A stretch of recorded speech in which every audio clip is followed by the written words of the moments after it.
Hello, good evening, and welcome to Become a Better Man. My name is Tunde Disu. Thank you for taking time to be part of tonight's program. Tonight's program is actually coming all the way from Amsterdam. I'm currently in Amsterdam attending the Christian Authors Book Exhibition that is happening here. So it's one of those things that, in fact, that was why I couldn't come on air yesterday because I was traveling on the train. So we're here today and we are going to be looking at the power of influence. The power of influence. Whether you know it or not, whether you agree to it or not, we are all influencing somebody in one way or the other. In fact, the first person you are influencing is yourself because at every point you have a decision to make. You have to weigh the pros and the cons, look at this, look at that, and which one. And in the process, you talk yourself into making a choice. The choice that you eventually settle for is the result of the influence that you put on yourself concerning that choice of decision that you make. So when we talk about influence, what exactly is influence? What does it mean to influence somebody? What does it mean to have influence over another person? Influence is the application of your power to accomplish a specific goal. Is the application of your ability, is the application of your person towards achieving a specific goal. And every time you try to affect how somebody think, affect how somebody feels, affect what somebody says, affect how somebody makes a decision, what you are actually doing is you are influencing that person. Now you may not see it that way, and you see, it's easy for people once you hear the word influence, people think you are it's a wrong thing to influence people, to make people go a certain way. But you see, life cannot be lived outside of the parameters of influence because, like I said, even you have to influence yourself in making a decision. So every time you directly or indirectly affect how somebody think, affect how they process their lives or their decisions, how they behave, how they react, how they respond, you are actually influencing that person.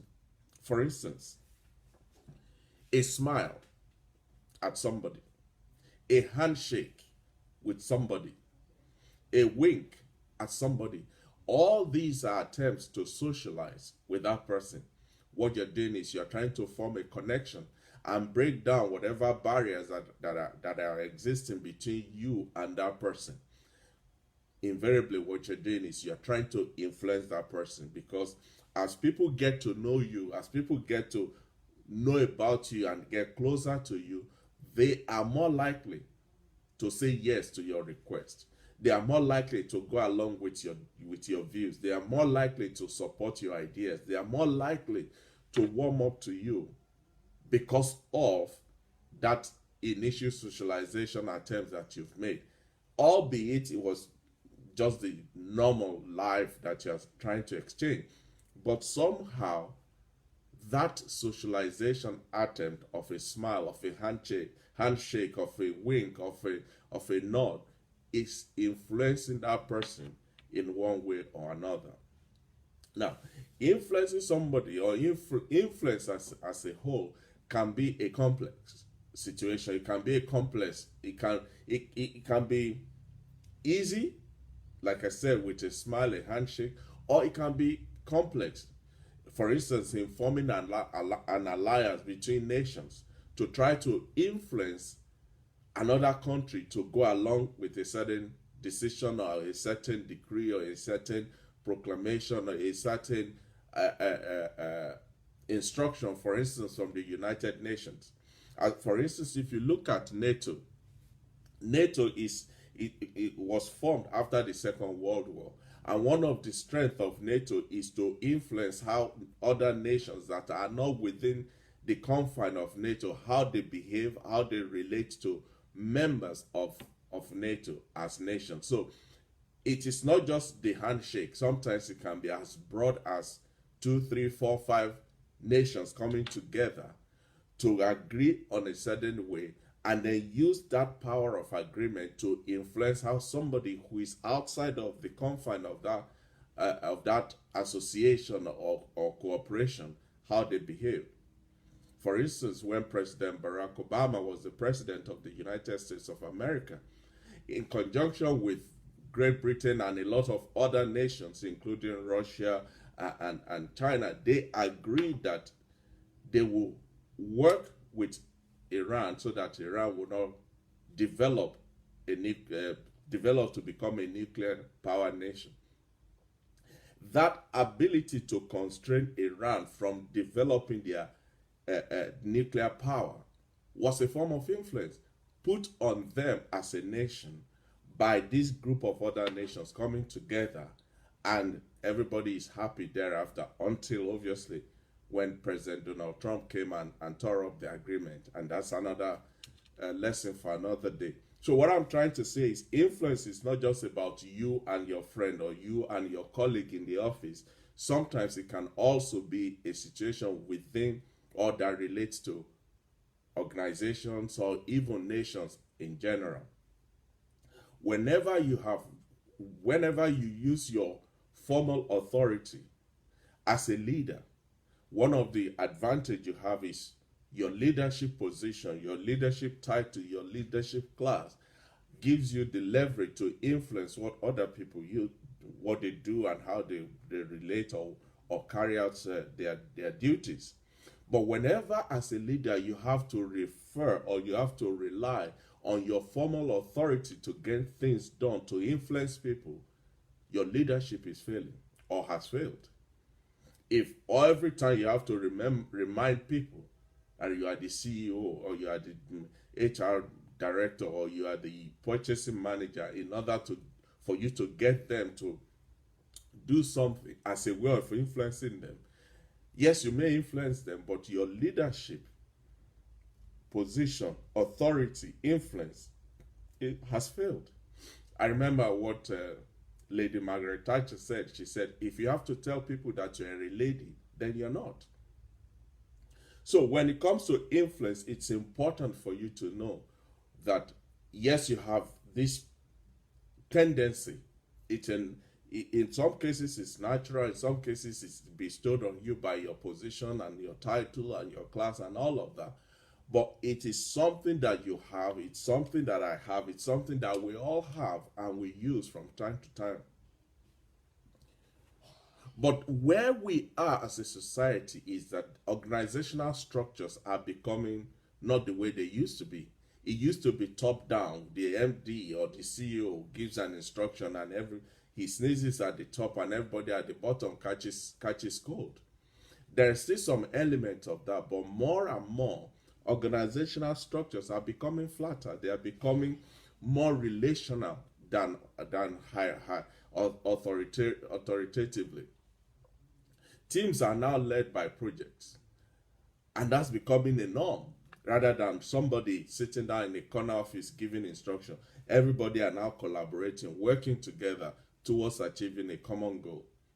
And so the effect of that is that there are fewer and fewer occasions in which top-down management and decision-making techniques they're becoming things of the past, because now people are relating more from a relational point of view rather than a higher organizational power and position. As a result of this system or this decision or this structure becoming more flat, everyone from the executives to the managers to an entrepreneur to a religious leader to a parent and all of that, we are all now working on developing the ability to influence others without resorting to issuing orders. Even as a parent, I remember when we were growing up, your father said, sit down, and you just sit down. Your mother tells you you can't go there, and that's the end result. You don't ask her why. But nowadays, there is the need, or there has developed a pattern where people now relate more from how can I say it? I got a visitor here. where people are now relating with their children and children with their parents more from the point of, okay, why do we have to do this? Why are we doing it this way? Why can't we try it this other way? And all of that. So relational arrangement is now becoming the order of the day rather than instructional. Please excuse me. No, no, no. Thank you.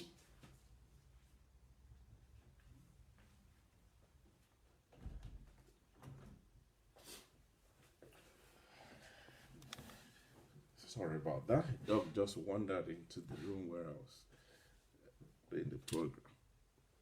So, the question then is, how can we achieve what we want without resulting to formal authority, without relying, without depending on using formal authority? How can we work on building this power or this strength or this concept of influence without having to use or remind people that I am the CEO or I'm the managing director?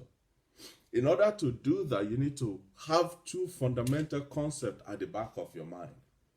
And this is so important because one of the deception of leadership is to think that you are leading people because you are the leader.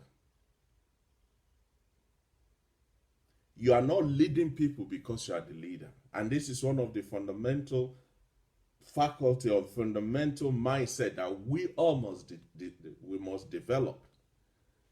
People, you don't persuade people. People persuade themselves.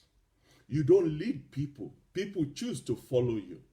And you may say, well, that doesn't apply in an organization. You may think so until you see your best employee telling you, we need to part way at this point because your ways are not working for me. Frequently, we believe it's the force of our own ideas or our own presentation or our own title and that makes people change their minds, but it's not. It is not. People make up their own minds to do certain things. Yes, you may exert some level of influence on them, but ultimately, at the end of the day, it is still their personal decision. It is still their own decision to do what or not to do what you are asking them to do. So if you want to persuade people, if this notion of people persuade themselves rather than you persuading them, if that is the logic that we're pursuing, then you need to start thinking about how the people you are persuading, about how the people you are trying to influence, you need to start thinking about how they think. You need to start feeling about how they feel. You need to start speaking a language that they understand. You need to start relating to them in a way that they see it more of as a relationship rather than as an authoritative approach. You have to become the other person. You have to get inside their head. You have to put yourself in their shoes and walk in their shoes for you to be able to relate to them. I remember it was Zig Ziglar that said there are two ways to get people to part with their money. One way is to put a gun to their head, and the other way is for you to convince them that what you are about to do is for their own benefit. And once they are persuaded, once they have convinced themselves that it is for their own benefit, then they will part willingly with that money. So the first mindset that we must develop in order for you to persuade people, to influence people, is you have to remember it's not your eloquence, it's not your charisma alone, it's not your degree, it's not the title on the door that makes people follow you. People follow you because they persuade themselves, they convince themselves that you are worth following, that you are worth listening to. The second mindset that we must have is that we think that, and this is big, many of us believe that we are better communicators than we actually are. We think we can communicate better than we actually are doing. And you see, it's one thing for you to have the best dictations and the best use of words and the best combination of this and that. But ultimately, communication is ineffective. In fact, there will be no communication if the person at the receiving end is not traveling on the same journey as you are. Yes, you may be talking and making great points, but if it's not resounding, if it's not relating, if the people at the other end, if they are not receiving the essence of what you are saying, you are not communicating. So when it comes to influencing people, you must remember that irrespective of how good you think you are at communicating, the onus is on the other, or it's on the receiver to determine whether you are communicating or not. Because in most cases, we really have issues. We have hard times knowing how other people feel about us, what they think about us, how they see us, whether we have reached a level of true shared understanding or not. But it is their feedback that will give you that confirmation. And so, for you to be in a position to influence somebody, what's the feedback that you're getting from them? What is the feedback that you're getting from them? Because that is what will determine whether you are communicating. And that is what ultimately will determine whether you are able to influence them or not. So the two things, the two mindset that we must have when it comes to influencing people is to remember that ultimately people persuade themselves. And secondly, you may not be as a good communicator as much as you think you are until you start judging that, until you start getting feedbacks, until you start receiving responses from the people that you are communicating it with. So as a person, it is important for us to have a right perspective, a good sense of humility about what we do and what we don't know about the mindset of others. It is so critical. In fact, your ability to influence people will be limited if you think you are the best thing since sliced bread. If you think you are the best thing that's happened to them in their lives. If you approach people from the mindset that I am better than you and you must listen to me, you must do what I say because I know more than you. You've lost people if you if you approach people from that point of view. So you must have a sense of humility about what you know. You must have a sense of humility about what you don't know, about the mindset of other people, the environment, their background, their situations. You must have a good mind, a good understanding of that. If not, you are not communicating and you are not influencing anybody. Generally, there are 4 basic steps when it comes to that we must approach, that we must take if we really want to strategically influence other people or sell them our ideas or take them with us on a journey or lead them along a certain path. There are 4 major principles, 4 major steps that we must carry along. The first one is we must consider them. What does that mean? You must slow down and ask yourself, what is it that you are communicating? You must stop yourself on the track and ask yourself, what am I saying? Is it really passing on the message that I'm trying to put across? Think about the people that you are relating to. Think about the decision makers that are included in this group of people that you are talking to. And how do you go about making your case to them? So you must consider these other people. You must consider where they are. You must consider what their journey. You must consider what their experiences have been in order for you to now come somewhere down in the middle of their life's journey and trying to influence them. You must consider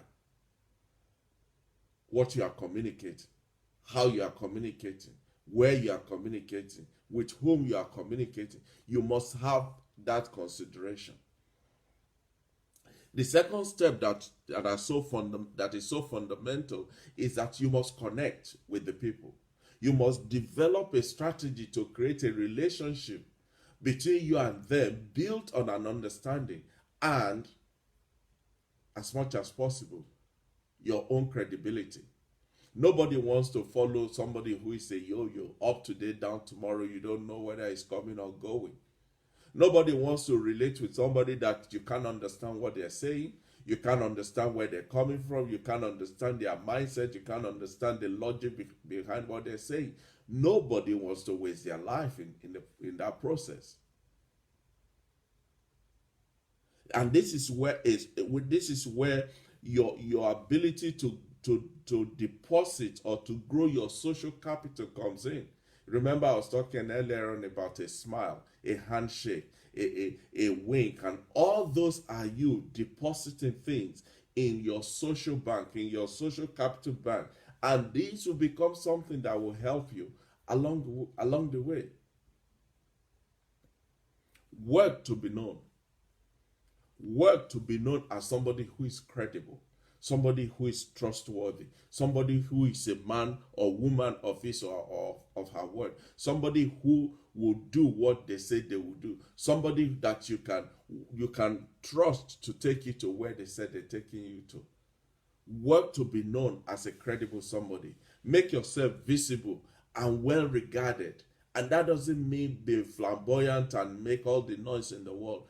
Some of the most powerful people are introverts. They say so little, and yet they carry so much power in the little that they say. So that when your ideas, when your suggestions, when your work is being peddled around, people are talking about your suggestion, for instance, in a meeting, it is falling on good grounds in people's hearts, rather than saying, oh, not him again. We've had all of that before. So the second step, the second basic step that is required in order for you to influence people is that you must learn how to connect with people. And that connection is a product of your personal credibility and how much people understand the point you're trying to make. Number three, the third step is that you must learn to communicate. You must be able to communicate clearly. You must be able to make things simple to understand. Somebody once said, the best way to know somebody who knows a lot about something is how simple they can make something difficult, how simple they can reduce something that is normally very difficult.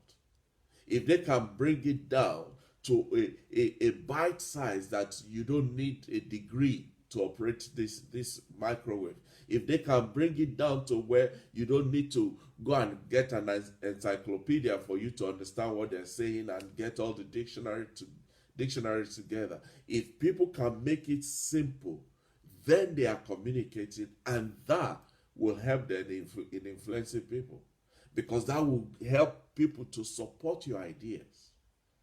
If people can understand what you're saying, they will not have problems supporting your ideas, because they know they are born out of sound reasoning, and usually it lasts long with them.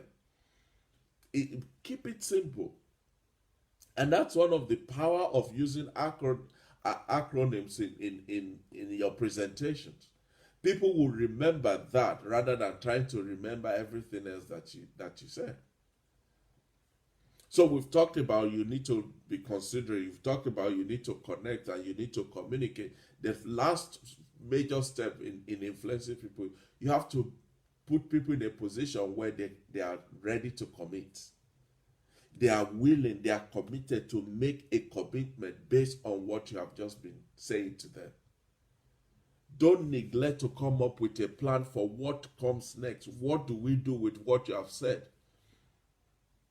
Because after the conversation is over, after it's all said and done, no result will manifest until somebody has done something about what you have said. And until something is done, you have not influenced them, because it means there is no outcome to what you have been trying to do. So you need to find a way to get other people to take action on your proposal, to follow through on your ideas, to see reason with your mindset and what you are saying to them, in so much so that they want to do something about it. Unfortunately, it is this last step, this area of getting people to commit, that a lot of leaders are failing at. We're good at considering, we're good at connecting, we're good at communicating. But when it comes to bringing people to a point of closure, a lot of people just walk away from the table empty-handed on that. And it's important that you don't overlook it, because ultimately that is what will determine the result of the influence you're trying to have on people.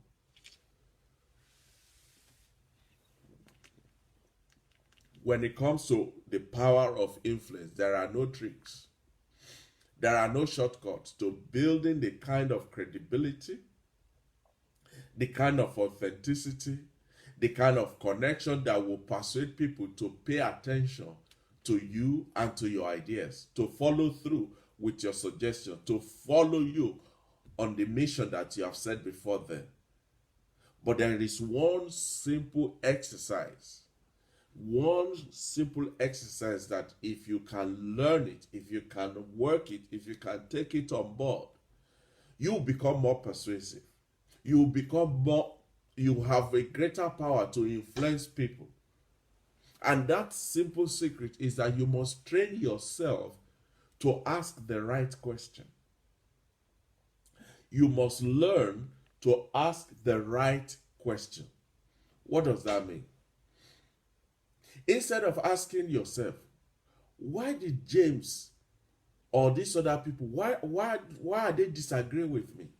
Why are they not agreeing with me? If you can just twist that question slightly, and instead of asking, why doesn't these people agree with you? Instead of that, you ask the question, why do we disagree? Why do we disagree? Rather than asking, why are they not? Why do we? It takes the focus away from them to us. It helps to bring you into the equation rather than you standing aloof from what the problem is. Because if you stand aloof from what the problem is, you will always find somebody else to blame.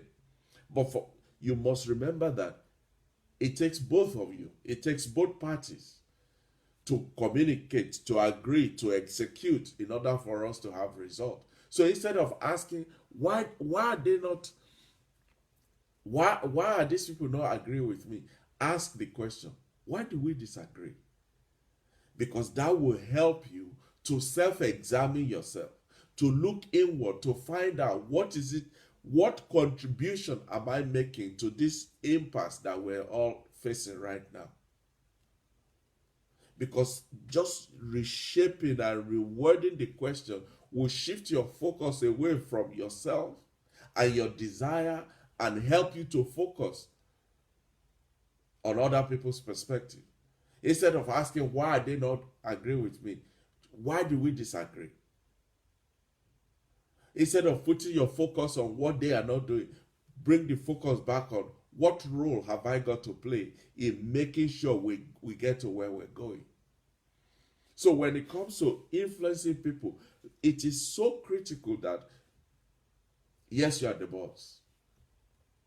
Yes, you are the best thing since sliced bread. Yes, you may think you are the fountain of knowledge.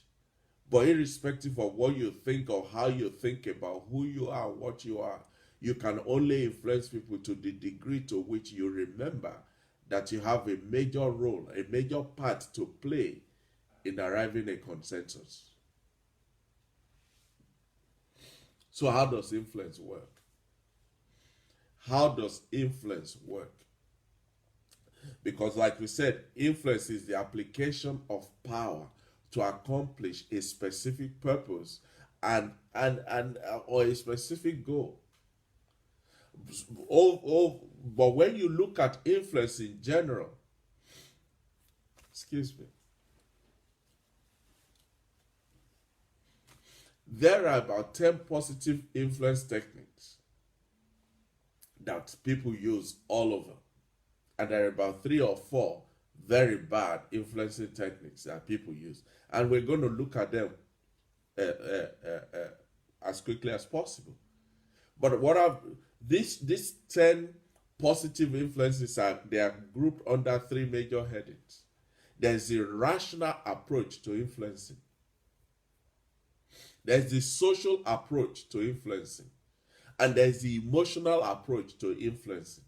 So as a person, as a leader, as a person in a position of authority, you have to know what these rations, what these approaches are, so you know which one to apply, which one to use at different times, because one size doesn't fit all. So quickly, what are the rational approaches to influencing? The rational approach to influencing. The first one is logical persuasion. Logical persuading people. This is where you use logic to explain what you believe or what you want. It is where you communicate your idea, your thoughts, or your preference in a logical way so that people can see the black and white of it.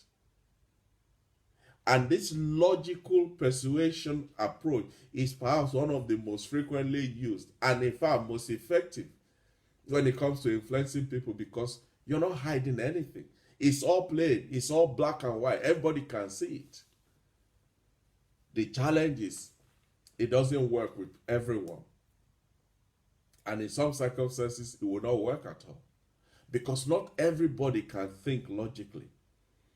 Not everybody can follow a sequence from beginning to an end. So it might not work for such people. But one of the most effective way of influencing people, laid back, no holdbacks. This is it. These are the facts. These are the parameters. And this is the expected outcome. Nothing more, nothing less. If you are able to do that, most people will see that you're not hiding behind your own finger. Most people will believe that you have their best interests at heart. Most people will follow you because they can see where you're coming from and where you're going. So that is the logical persuasion approach of influencing people. The second one is the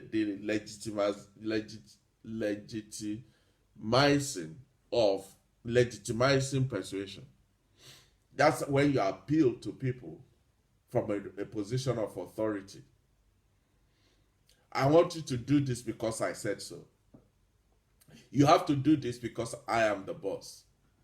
You have to do this because I'm your father. You should not disagree with me because I gave birth to you. The moment you go down that road, now it might work in some places. Sometimes it will work. But most people, it won't work. You won't get the expected result. You see, the moment, like we said earlier on, the moment you have to refer to your position or your title to influence people, your leadership style has failed. But this idea of legitimizing your approach is still being used till today, every day, everywhere. The challenge is it will work for some people, it will work most of the time, but it won't work all the time and not for everyone. The third approach is where you do an exchange. When you adopt an exchange approach. And that is where you negotiate or you trade one thing for another in order to get somebody's cooperation. You trade one thing for another in order to get a buy-in into your idea. You trade one thing for another in order for people to come to the table. To bring people to the table, sometimes you have to trade one thing for another. This approach is used less often. It's used less often. But it is sometimes the only way to gain agreement of cooperation. Because people will ask you, you want me to do that? What's the need for me? What do I get out of it? And that is where the power of negotiation comes into play. Okay, if you will do that, I'll bring this to the table, and together we can work on this. And so if you are able to adopt or to approach influencing by exchanging one thing for another, you are more likely to get your desired result. But you must remember, not all the time will people give you free lunch. Every now and again, you come across somebody that will say, well, I hear what you say, but what are you bringing to the table? The fourth way under rational approach of influencing is when you have to assert what you believe or what you want, when you have to state it. This is not for discussion. This is what we're going to do. It is one of the most powerful and most effective way of influencing people, especially when you're somebody that has self-confidence, and you can state a compelling idea. You can bring people to a point of understanding from what you are saying. The challenge with asserting or using assertion as a way of persuading people is that if you overuse it, or if you use it and people perceive that to be heavy-handedly, they will resist. People will just, their backs will be against the wall and say, no, that's your point, that's your view, I'm not buying into that. So it's important for us to know what are these approaches.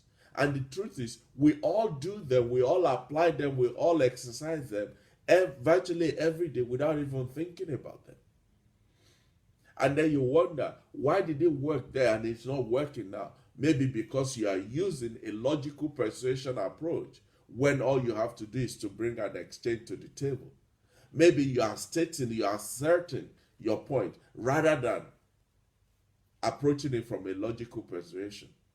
So the rational approach to influencing people is, number one, using logical approach of persuasion, or you legitimize it, or you bring an exchange, or you just affirm and assert your point. As good as they all are, they also have their own shortfalls. So that's rational approach to influencing. The second approach to influencing people is where you use a social approach. The social approach is, number one, by socializing, getting to know other people, be open-minded, be friendly, find a common ground where all of you can agree. If you want to have friends, show yourself friendly. If you don't have friends, it means it's a simple. It's not a rocket science. It just means you are not being friendly. You cannot reap what you have not sown. So if you are the type that sits in your office from morning to night, you don't go for lunch break with anybody, you don't have tea breaks with anybody, you don't talk to anybody throughout the day, and you wonder why nobody likes you in the office, well, I think you have the answer.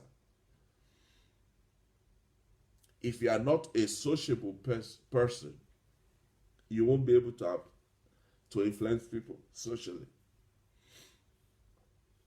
And sometimes this includes complimenting people. Oh, you smell good. Oh, that's very good. I like your suit.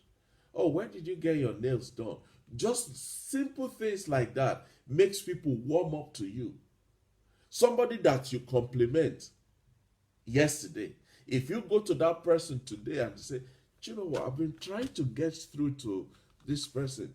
I don't suppose you know how to reach him. Come on. We're all human beings. They will remember that yesterday, in front of everybody, you made them look a bit 2 inches taller by your compliments. They're going to leave their desk and go and find an answer for that thing. Is that manipulating? No. It is because you have already invested in socializing with them, in getting to know them, in complimenting them. Now you have no choice but to reciprocate to you. So the first way under social approach to influencing is to grow your social life. Be sociable. The second one is to appeal to people's relationship. Appeal to relationship. What does that mean? Simply put, it means by gaining agreement, getting the support and the cooperation of people that you already know very well. Somebody that you already know very well, who knows you, who's been around you, they are more likely to go through and follow through with your idea and support your views than a total stranger, doesn't know you, doesn't never met you.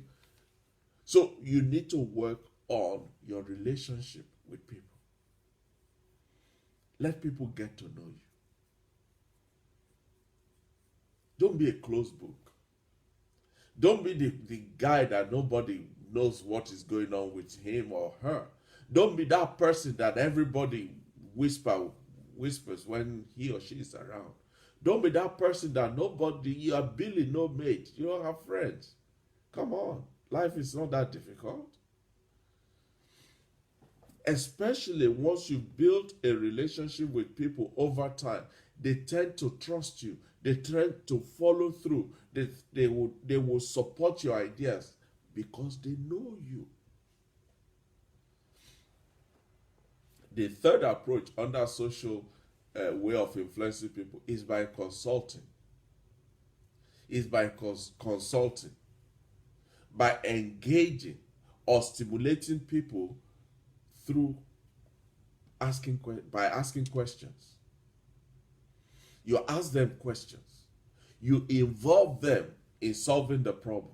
You seek their opinion on how to move forward. It's a way of saying to people, I don't know it all. In fact, I can't get this done without your say so, without your contribution, without your input into the solution.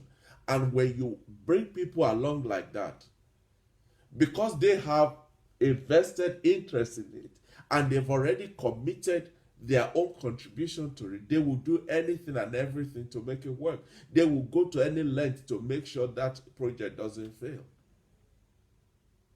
And the fourth one under social approach is by building alliance. Building alliance.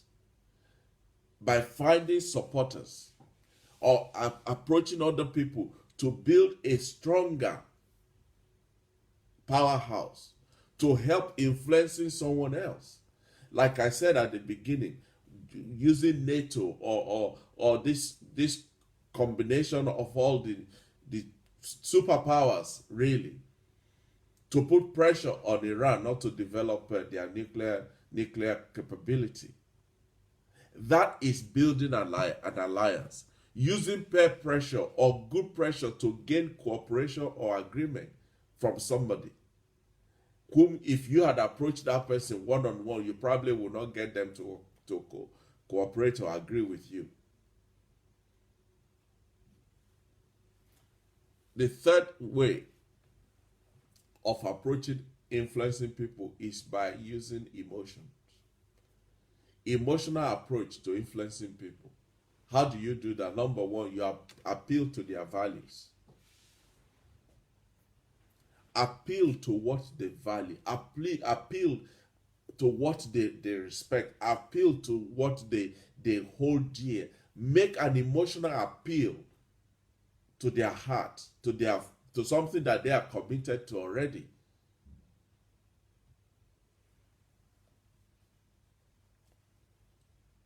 Excuse me. This is why I didn't do the program last week, because I was a bit full of cold. I thought it's gone, but and this type of approach of appealing to people's values, it is used every day. It is frequently used by religious or spiritual leaders. Yes, by idealists, by fundraisers, by politicians. They will tell you what you're already in agreement with. They will show you They will appeal to your heart. They will appeal to your values. They will appeal to what you already believe in. And so it is easy for you to agree to them because you're already that way inclined anyway. But unbeknown or somehow, all of that is done to influence you. Another way by which you can use emotional approach to influence people is by modeling, by behaving in ways that you want others to behave. Especially, this is so rampant, so common, so pertinent to parents. It's been said that your children won't do what you say, they will do more of what you do. Your children will learn more from watching you than from listening or hearing you give instructions and tell them what to do and what not to do. So by being a role model, by being a teacher, by being a coach, by being a counselor, by being a mentor, you are influencing people. And the good thing about this is that you are actually doing it. You are actually influencing people without them logically knowing that you are influencing them. Somewhere down the line, they just see themselves behaving like you behave, talking the way you talk, viewing things and considering things the way you would do, because somehow, by virtue of closeness, by virtue of being connected with you, your viewpoints and your lifestyle and the way you do things is rubbing off on them.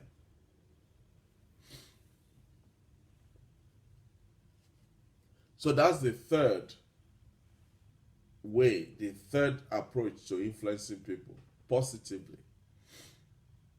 Now, the negative side, which is where we're going to close tonight, of influencing people also has 4 techniques. There are 4 techniques to influencing people, but in a negative way. The first one is by avoiding them. When you avoid people, you force them to act. You force them to act, and in most cases, they act against their own best interests. By avoiding responsibilities or conflict or behaving in a passive, aggressive way, you are avoiding them. You are avoiding dealing with the situation. You are avoiding facing your own responsibilities. And sometimes people say, oh, I'm doing that so that there will be no quarrel, there will be no fight. Do you know what? Peace at all cost is no peace. Peace at all cost is no peace. Whatever you are not willing to confront, you cannot conquer.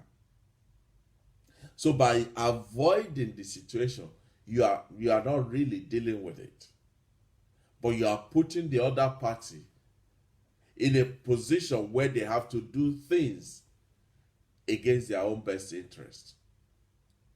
The second negative way of influencing people is by manipulation. Yes, manipulation. Is by influencing people through lies, deceit, swindles, by being a con man or a con woman, by not being what you say it is. It's not what it says on the thing.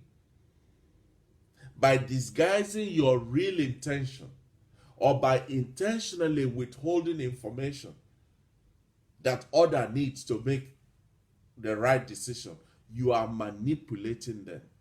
Now, it's a way of influencing them, but it's a negative way of influencing people, because you are not really showing them the full picture or the true picture for that matter. And so they go away, they make the decision, only to find out that you've only told them half truth. And you know what they say? Every half truth is a whole lie. The third negative way by which people are influenced is by intimidation. By intimidation. by imposing yourself on others, by forcing people to comply, either by you being loud, being overbearing, being abrasive, being arrogant, standing aloof, being insensitive, just really make people uneasy, keep people in a way where they are unsettled. It's a form of intimidation. And yes, it's a form of influencing people. This is the type of influence that most bullies have and they adopt on others. They intimidate you. They call you names. They embarrass you. They make you feel uncomfortable. And so you do what they want you to do. You follow where they want you to go. And the last negative way of influencing people is by threatening them. By threatening them. You remember what I said earlier on about Zig Ziglar? I said one of the ways by which you can get people to part with their money is by putting a gun to their head. They will, your life or your money, they say, well, take everything. Just let me go home. By threatening people, by harming others, or threatening to harm them if they don't comply with what you say or what you demand. This is the mafia style. In fact, they will make example of other people so that you can understand that the threat that they are making is real.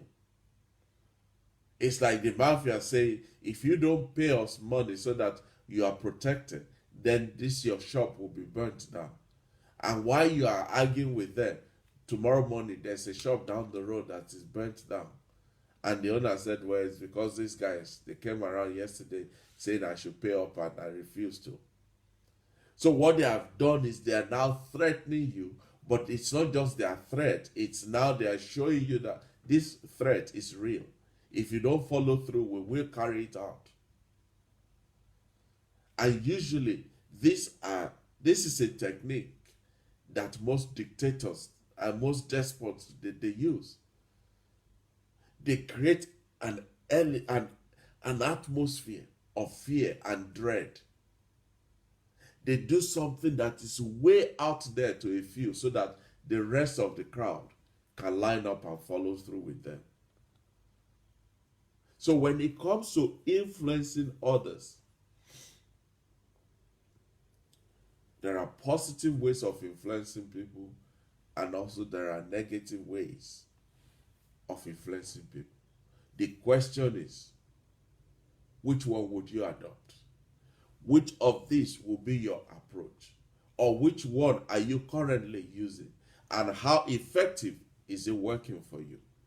Because ultimately, your result will be determined by the technique that you adopt. We are all in positions of influencing other people, either directly or indirectly. We are all having a degree. We all have a degree of influence on others. But the question is that degree influencing them positively, or is it a negative influence? That is the outcome of it. And that's the question that you and I will need to answer. We will be continuing on this topic again next week.